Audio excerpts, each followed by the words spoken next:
GT's transformation is now complete. That's the power of Dragon Ball Dissection. Dragon Ball is known for its characters' transformations, but over the course of this year, we have been tracking Dragon Ball GT's narrative transformation, from retro throwback but new environment Dragon Ball Hunt to a breakneck battle to save the world from Baby's machinations. I've maintained I see that evolution occurring in 5 distinct phases, and as of this installment, we have made it to Phase 5. This is definitely the most delineated phase. We find out that 2 months have passed since the end of the last episode, and a lot has happened in the interim. While we previously watched Baby scheme and struggle to gain a foothold on Earth, we now see he has essentially conquered the entire planet. Goku, Trunks, Pan, and Giru blithely return home to a trap. All the pieces are now in place for a grand confrontation. Like I said last time, this is such a turning point that I don't understand why the show didn't change its visual identity in this episode as opposed to the previous episode.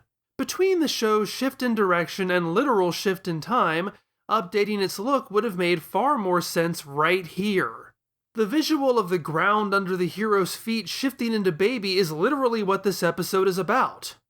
After spending a few episodes with the heroes as the B story in their own narrative, the show pivots back to them, opening with their arrival on Earth. Specifically, they go to the Heavenly Realm to return the Dragon Balls to Dende. This scene gives no indication that anything is amiss. Pan pushes the direction of the scene, and starts to push my buttons as well. She brags about how she accomplished what even God couldn't do. She bristles at not being given enough credit. It wears a bit thin, but it's still on the outskirts of acceptable child precociousness levels. It just feels so weirdly concentrated. What's really odd, though, is that the show seems to get stuck on the idea of what's going to happen to Goku now. The other characters have to remind Pan that they can't use these Dragon Balls to wish Goku back to normal, otherwise the Earth will once again be in danger, and they'll have to start their quest over again. Pan asserts that since the wish to make Goku a kid again was made on these Dragon Balls, it can only be undone on these Dragon Balls. That's news to me. Why would that even be the case? Why couldn't they just use the regular Dragon Balls to do that? Why does this seem like this is the first time anybody is even discussing this stuff with Pan? Why is Pan so upset at the prospect of her grandfather remaining a child? Hasn't the entire series up to this point shown her becoming comfortable with that? Are we undoing all of her development? This conversation seems to exist primarily to give Pan an excuse to be argumentative for no reason.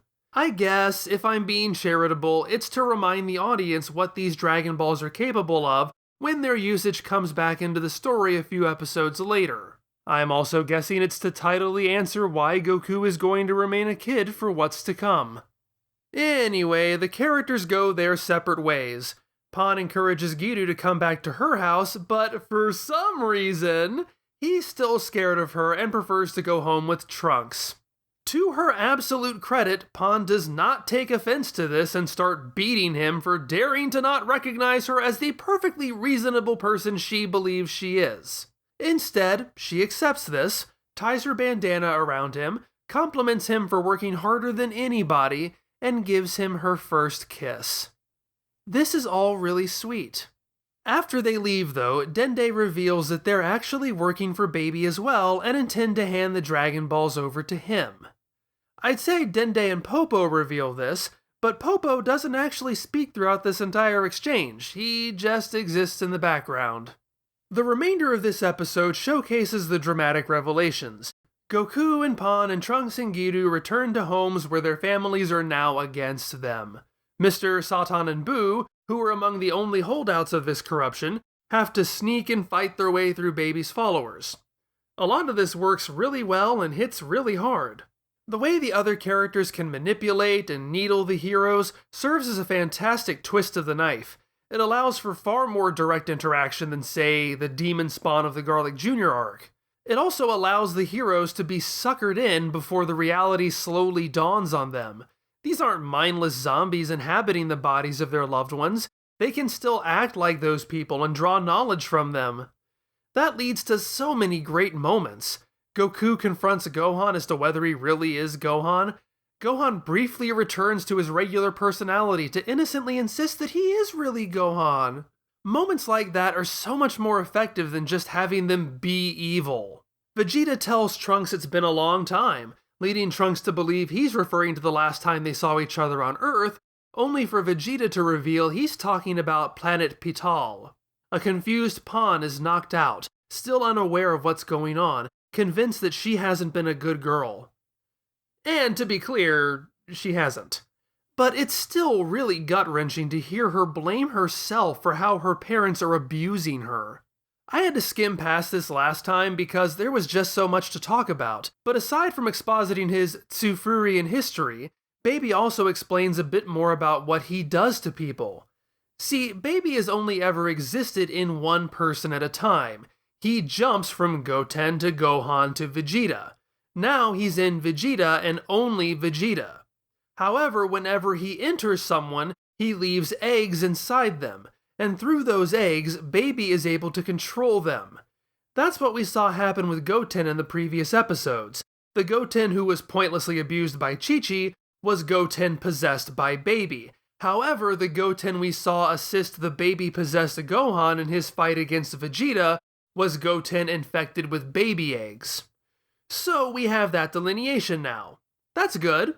It explains why Mr. Boo is able to resist when others haven't. He recognizes the infiltration for what it is, and is able to use his absorption powers to cordon off the egg from taking root in him.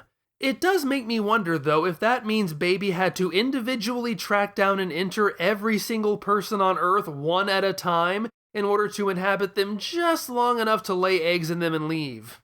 That seems like a lot of tedious work. Or are the egg carriers able to pass eggs to others too, which would exponentially speed up the process? Whatever, it's not important. What continues to bug me, though, is that what being possessed by Baby means never seems consistent with itself.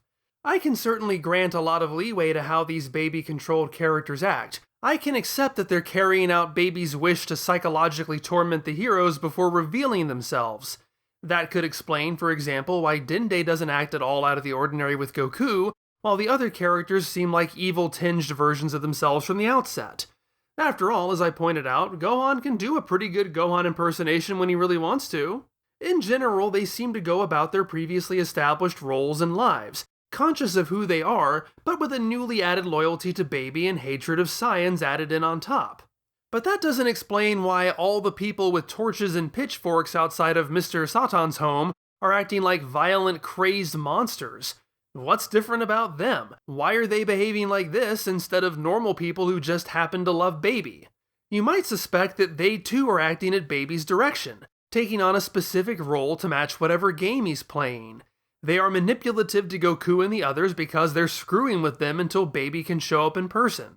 They are violent to Messrs. Satan and Boo because they are holdouts who need to be infected and corrupted. They are carrying out their orders from Baby. But that can't be right because in the next episode, when Baby is confronted by those two characters, he expresses surprise that they aren't infected. Baby doesn't know. These people are acting on their own. Okay, now you figured that egg carriers can sense when someone is not one of them. That flips a switch in them that compels them to fight anyone who is not of the body. And nope, that's not true either.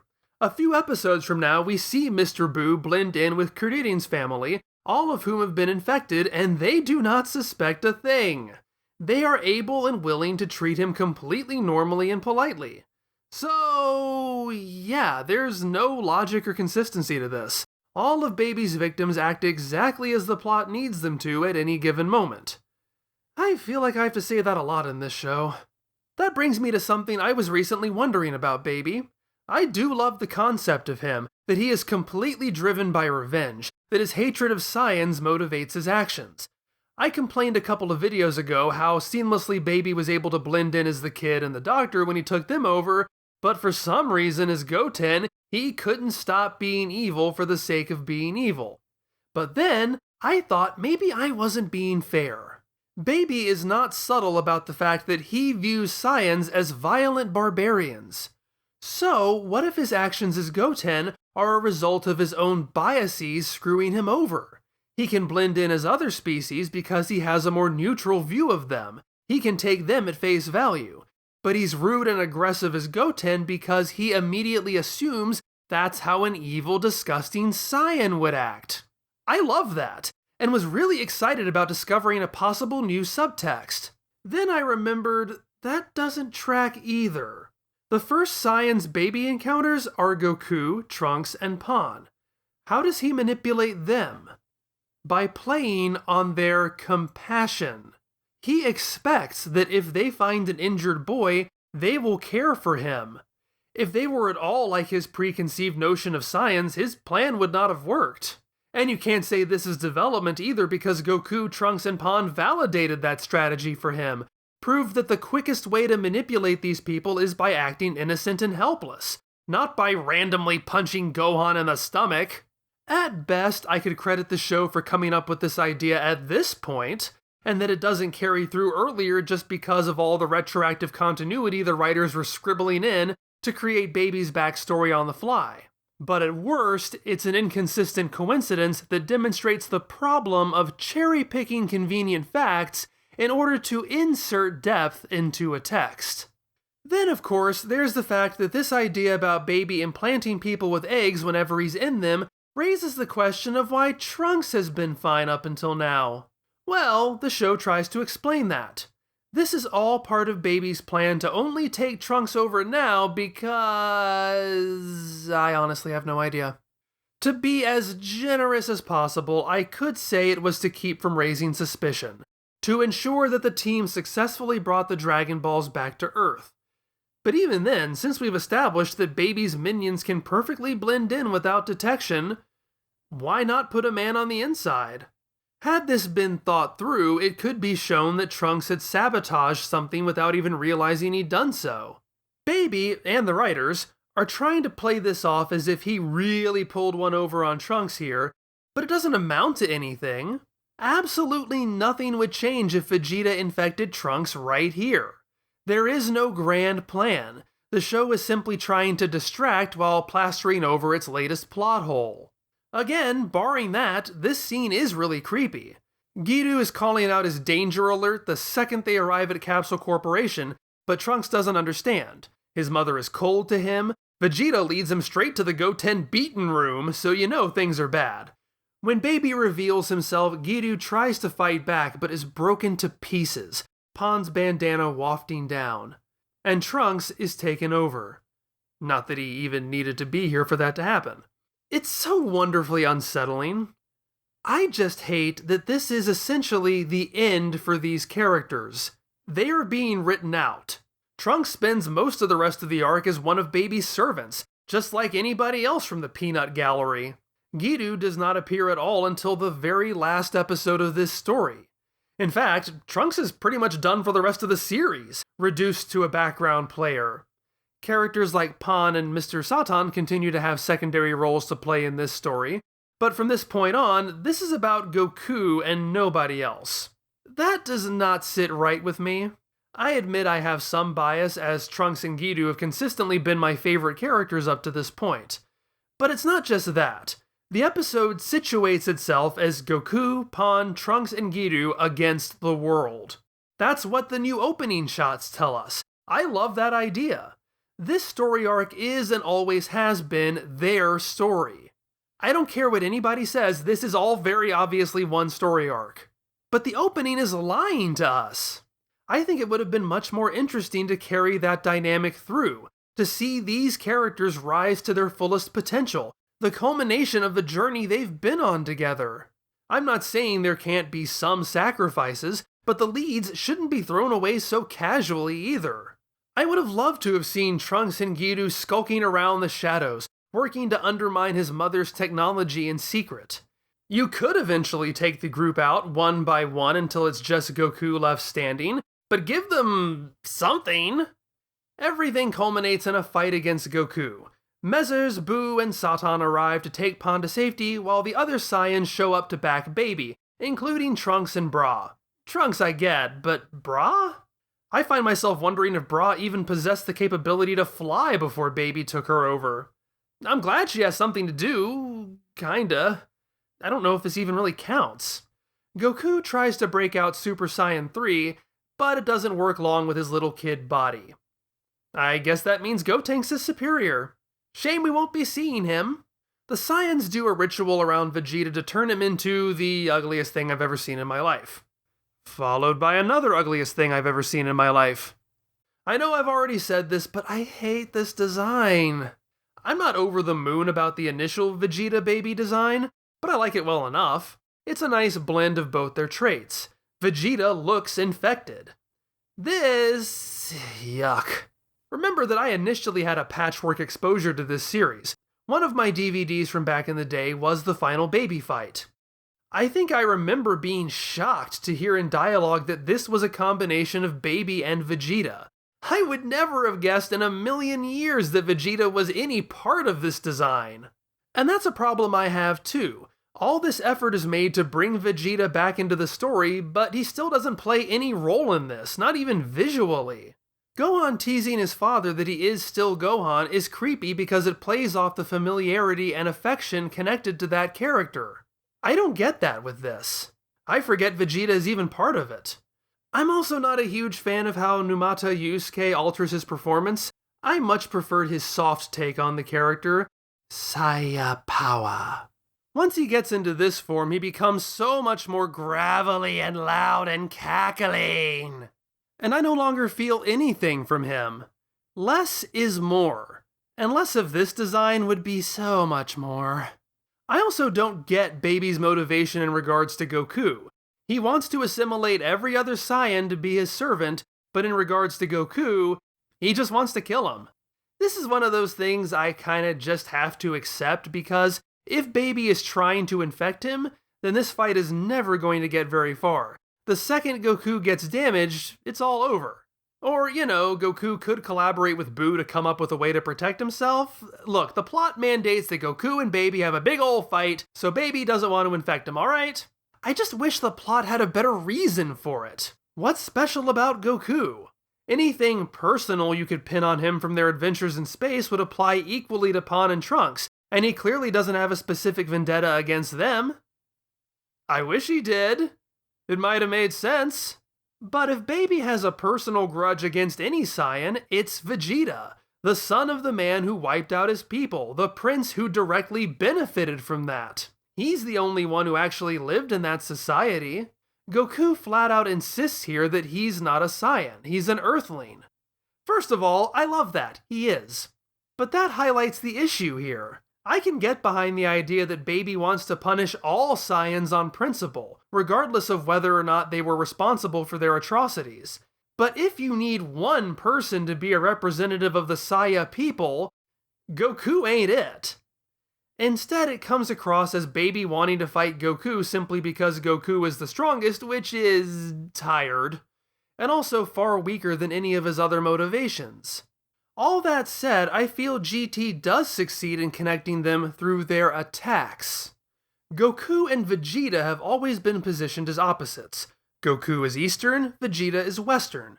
Goku is spiritual, Vegeta is technological. Goku sends his ki, Vegeta tracks battle power.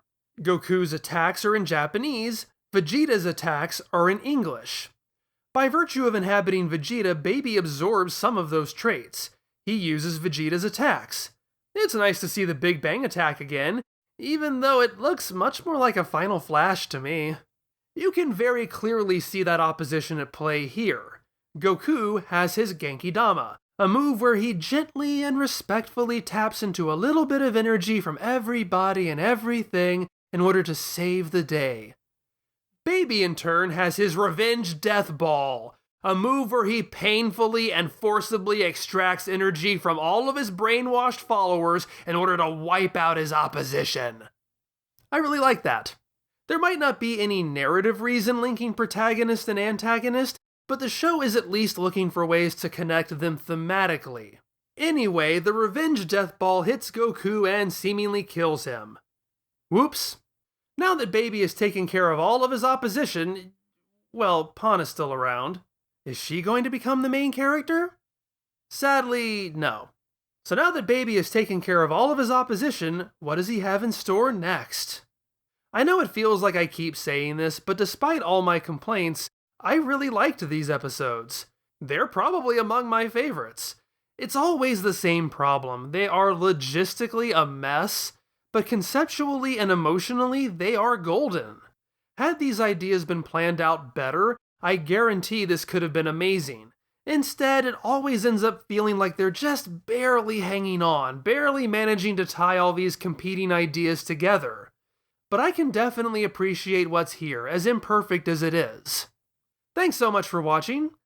I can't believe we're almost here already, but it's about time to say... Dragon Ball Dissection December is coming soon. 5 new Dragon Ball Dissection episodes will be released in the month of December. That's a DVD on the 4th, the 11th, the 18th, Christmas Day, and New Year's Eve. And hey, look at that! The dates align this year so that most of them will fall on our typical Monday. Fun! And don't forget that the fun starts in November for all $10 and up patrons. And also don't forget, I still have a goal to review the Dragon Ball prototypes when I hit $2,000 a month. If you've ever wanted to support the channel, this is the best time of year to do so. Let's celebrate what the holidays are really about. Killing a rampaging baby. I'll never get tired of those jokes.